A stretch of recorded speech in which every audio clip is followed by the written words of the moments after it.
Hey y'all, welcome back to Small Bites. It's another Wednesday, which means it's time to talk more about mental health tips and tricks. This month we've been talking about Mental Health Awareness Month, what therapy is, what kind of therapist you might like, what happens in the therapy room, and so today we're going to talk about what happens when that goes wrong or when that's not being useful for you.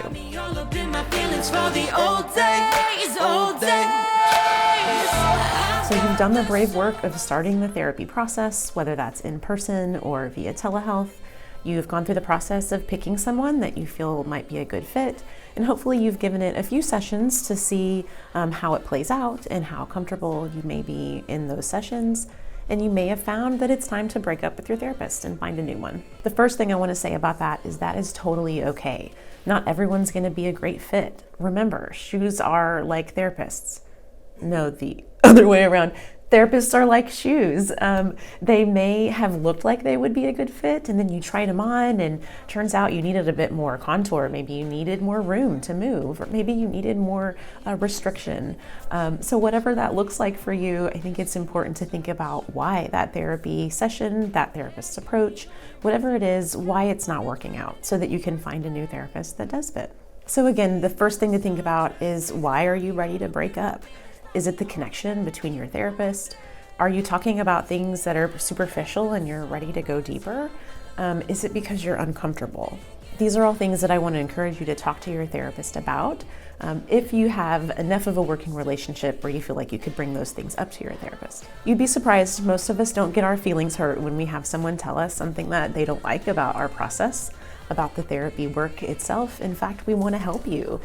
We want to help you meet those goals that you've set in the therapy process, and we want to help you guide yourself along that path. And if it's not with us, we don't get our feelings hurt. We want to encourage you to find someone that is a good fit. In fact, we may even have a referral for you. Maybe it's a matter of not moving quick enough towards your goals. And so then a therapist might talk to you about the expectations you're having of how quickly you wanted these goals to be met versus how long it's taking. Maybe there are real life barriers that you need to work through before some of these other goals can be met.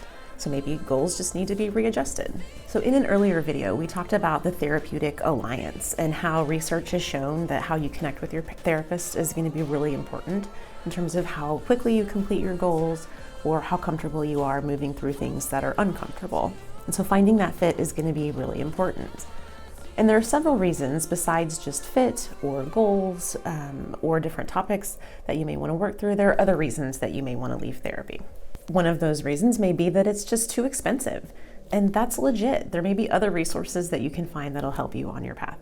It could be time to just go to a different type of healer. Maybe you really just need massage therapy. You need something to help you focus.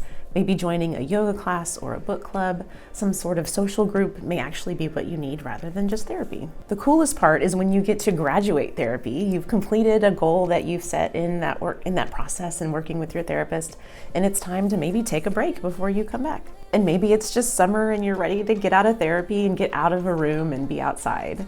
And that's a totally legit reason as well.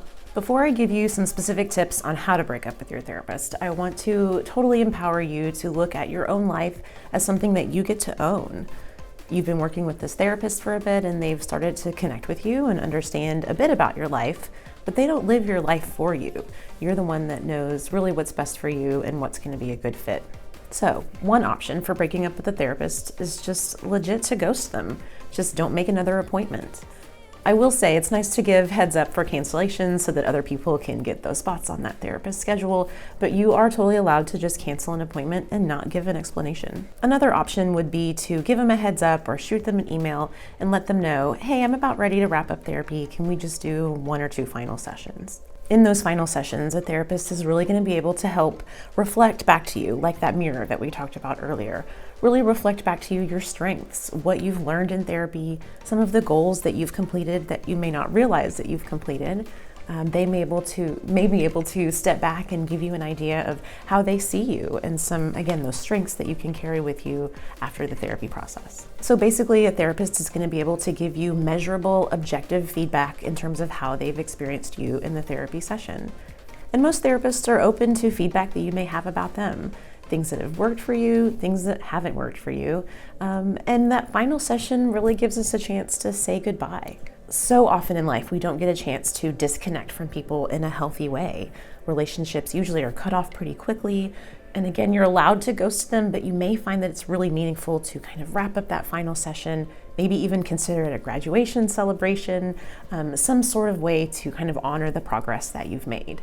So even though you're ready to break up, this could be an example of how relationships could look outside of therapy, just being able to say goodbye in a healthy, connecting way. So hopefully some of these tips have been really helpful for you, and now I have a challenge for you as you move through the rest of this month of Mental Health Awareness Month.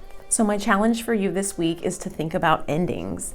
Endings can be both sad, but also really exciting and kind of indicate a new part of our life that we're ready to move on to. What I want you to do is throw some comments below about some positive, healthy endings that you've been through, either with your therapist, with a previous partner, maybe with a friendship or a boss. Let us know what kind of ways you've navigated healthy endings in relationships. We'd love to hear more from you. So we'll see you next time here on Small Bites. Hope y'all have an awesome week.